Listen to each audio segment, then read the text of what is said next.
तो इस वीडियो में गाइस हम लोग बात करने वाले हैं आज हुए फ्राइडे नाइट स्मैकडाउन के एपिसोड के बारे में। प्रेस कॉन्फ्रेंस के बाद स्मैकडाउन का पहला एपिसोड, तो भाई इसकी जो शुरुआत है वो हमें द गेम ट्रिपल एच करने को मिलते हैं। और भाई ट्रिपल एच को आज पॉल ट्रिपल एच लेवेक करके बुलाया जा रहा था, तो अब भाई कंटिन्यू उनका यही नाम रहेगा। तो भाई सबसे पहले वो यहाँ पर आते हैं और वो यहाँ पर कहते हैं कि भाई ये जो रोड टू रेसलमेनिया है ये बहुत ज़्यादा बड़ी है।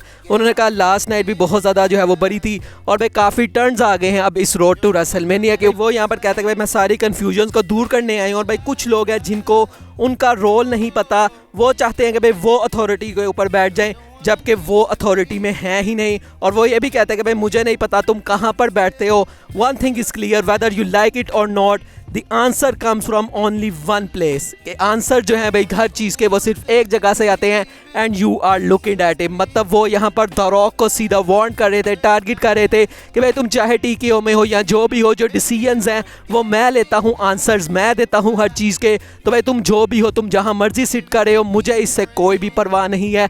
यहाँ पर जो रिंग के अंदर चीज़ें होती हैं उनको सिर्फ मैं डिसाइड करने वाला हूँ। और उसके बाद वो यहाँ पर कहते हैं कि भाई अब मैं ये चीज़ कह सकता हूँ कि क्या होगा रेसलमेनिया का main event of WrestleMania, biggest WrestleMania of all time. Roman will defend his title against कोडी। तो भाई उन्होंने यहाँ पर कह दिया कि भाई कोडी को चांस मिलेगा रोमन रेंज के साथ उतरने का for the undisputed championship eight WrestleMania. और वो यहाँ ये भी कहते हैं कि भाई कुछ लोग हैं जिनको ये डिसीजन पसंद नहीं आ रहा होगा, वो डिसअपॉइंट होंगे। लेकिन भाई एक चीज़ तुम लोग सुन लो, it doesn't matter whether you like it or not. मतलब रॉक का कैच फ्रेज उन्होंने रॉक को ही मार दिया कि भाई कोई फ़र्क ही नहीं पड़ता कि तुम्हें क्या लग रहा है इस डिसीजन से। डिसीजन तो यही होने वाला है कि रोमन रेंज डिफेंड करेगा अपनी championship against Cody Rhodes eight WrestleMania. उसके बाद वो वेलकम करते हैं सबको रोड टू रेसलमेनिया के लिए। उसके बाद निक एल्डस माइक पर करते हैं और वो कहते हैं कि भाई ये जो यूनिवर्सल डब्ल्यूडब्ल्यूई चैंपियनशिप है इसका फ्यूचर तो डिसाइड हो चुका है, तो अब वर्ल्ड हैवीवेट चैंपियनशिप का डिसीजन क्या होगा। तो भाई यहाँ एलिमिनेशन चैम्बर में क्वालिफाई करने के लिए 12 बंदे हैं जो कि डब्ल्यूडब्ल्यूई ने अनाउंस कर दिए हैं। और भाई ये मिक्स है, मतलब रॉ से भी हैं और स्मैकडाउन से भी हैं। तो भाई सुपर स्टार्स है Randy Orton, Bronson Reed, Kevin Owens, Logan Paul, AJ Styles, the Miz, Bobby Lashley, Ivar, Drew McIntyre, Sami Zayn, Dominik Mysterio and LA Knight. तो ये वो बंदे। और भाई उसके बाद हमें फौरन मैच देखने को मिलना था ड्रू मैकिंटायर और एजे स्टाइल्स का फॉर द क्वालिफिकेशन। तो भाई ड्रू मैकिंटायर यहाँ सबसे पहले बाहर आते हैं और वो यहाँ पर ऑडियंस को थैंक्स करते हैं कि भाई तुम लोगों ने ये जो मैंने मर्चेंडाइज पहनी हुई है ना भाई इसको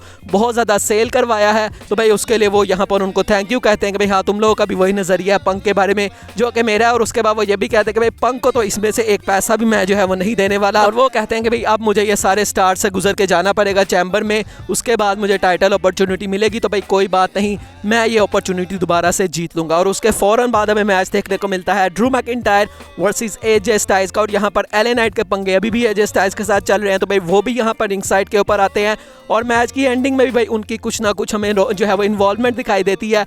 जब भाई ये दोनों बंदे बाहर ला रहे होते हैं तो भाई ड्रू मैकिंटायर एजे स्टाइल्स को फेंकते हैं एलए नाइट के ऊपर, जो कि उनके ऊपर गिरते नहीं हैं, थोड़ा सा साइड पे गिरते हैं। लेकिन उसके बाद भाई एलए नाइट ने यहाँ पर पानी जो है भाई वो यहाँ पर गिराया एजे स्टाइल्स के ऊपर। तो भाई इस तरह से जो डिस्ट्रैक्शंस है वो कोस्ट होती हैं। और उसके बाद भाई वाकई में यहाँ पर जो ड्रू मैकिंटायर है उन्होंने मारा एजे स्टाइल्स को और भाई वो एलए नाइट के ऊपर जाके गिरते हैं। उसके बाद एलए नाइट रिंग के अंदर आते हैं, डिस्ट्रैक्शन कोस्ट करवाते हैं और भाई ड्रू मैकिंटायर अपनी क्लेमोर किक लगा के इस मैच के अंदर विक्ट्री ले जाते हैं। तो भाई ड्रू मैकिंटायर क्वालिफाई कर गए हैं एलिमिनेशन चैम्बर के लिए। उसके बाद दोस्तों में बियांका बेलेयर और मिशन का मैच देखने को मिलता है, ये भी चैम्बर की क्वालिफिकेशन के लिए था और इस मैच के अंदर बियांका बेलेयर इजीली विक्ट्री ले लेती है। नेक्स्ट दोस्तों में ब्रॉन ब्रेकर बैक स्टेज से ट्रिपल एच के साथ दिखाई देते हैं और भाई ट्रिपल एच काफ़ी ज़्यादा उनकी तारीफ कर रहे होते हैं कि भाई तुमने काफ़ी कुछ अचीव किया। और वो भाई यहाँ पर ट्रिपल एच से पूछते हैं कि मुझे किसको साइन करना चाहिए, रॉ को या फिर स्मैकडाउन को। लेकिन इससे पहले के ट्रिपल एच कुछ आंसर देते यहाँ पर पॉल हेमन आ जाते हैं और पॉल हेमन ब्रॉन ब्रेकर से मिलते हैं सही वाला। उसके बाद ब्रॉन वहाँ से चले जाते हैं और पॉल हेमन को देखकर ट्रिपल एच काफ़ी गुस्से में आ जाते हैं। ट्रिपल एच कहते हैं हाँ भाई क्या बात करने आए हो तुम यहाँ पर। तो भाई इससे पहले पॉल हेमन कुछ कहते भाई उनको पता लग गया था कि भाई ट्रिपल एच इस वक्त मूड में नहीं है बात करने के।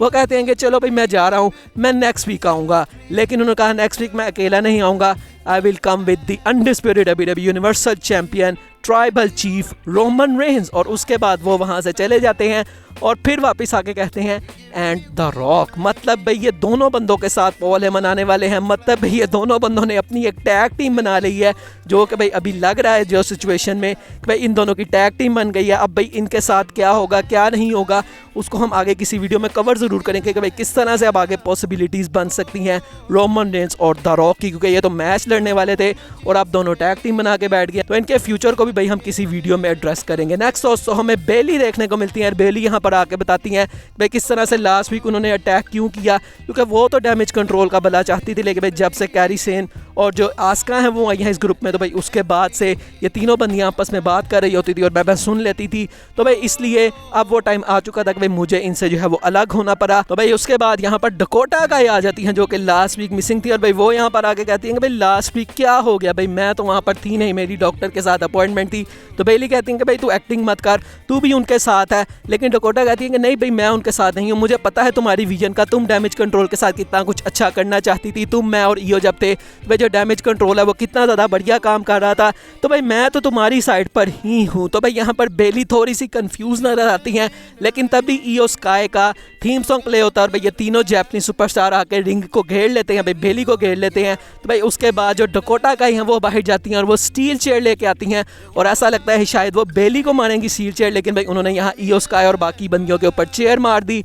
और इस तरह से अभी दिखाया गया है कि भाई डकोटा काई बेली के साथ है, जो कि अभी थोड़ी बहुत कन्फ्यूजन इन दोनों के दरमियान अभी भी दिखाई दे रही है। तो देखते हैं बराबर भाई आने वाले हफ्तों में किस तरह से चीज़ें जाती हैं, क्या वाकई वो बेली की साइड पर ही रहती हैं या फिर कुछ स्मैकडाउन के बाद वो भी टर्न कर जाती हैं बेली के अगेंस्ट और फिर बेली अकेली जाएंगी रेसलमेनिया में। तो भाई आने वाले टाइम में ये चीज़ें देखना काफ़ी ज़्यादा इंटरेस्टिंग होगा। उसके बाद दोस्तों में बैक से ऐसे डोमिनिक देखने को मिलते हैं जो कि भाई काफ़ी कॉन्फिडेंट है कि भाई मेरा मैच जिसके साथ भी हो मैं तो उसको तोड़ फोड़ के रख दूंगा जो भी बंदा। और भाई तभी वहाँ पर केविन ओवेंस आ जाते हैं और वो कहते हैं कि भाई मैं हूँ तुम्हारा ओपोनर। भाई ये देख के जो डोमिनिक है उनकी फट जाती है, और केविन ओवेंस ये भी कहते हैं कि भाई नेक्स्ट वीक जो हमारा मैच होगा उसको भाई मैं डेडिकेट करना चाहूँगा दी ग्रेटेस्ट लुचाडोर रे मिस्टीरियो को, जिसको तुम जानते ही होगे। और भाई वो तो वहाँ से चले गए डोमिनिक, और उसके बाद भाई R-Truth आते हैं और वो केविन ओवेंस को कहते हैं कि मिस तुम यहाँ पर क्या कर रहे हो, मतलब उनको केविन ओवेंस में मिस नजर आ रहा है, तुम्हें तो मंडे नाइट रॉ के ऊपर होना चाहिए। और केविन ओवेंस उनको कहते हैं कि अच्छा भाई मुझसे गलती हो गई, भाई नेक्स्ट टाइम मैं इस तरह का नहीं करूँगा। तो भाई काफ़ी फनी ये सेगमेंट था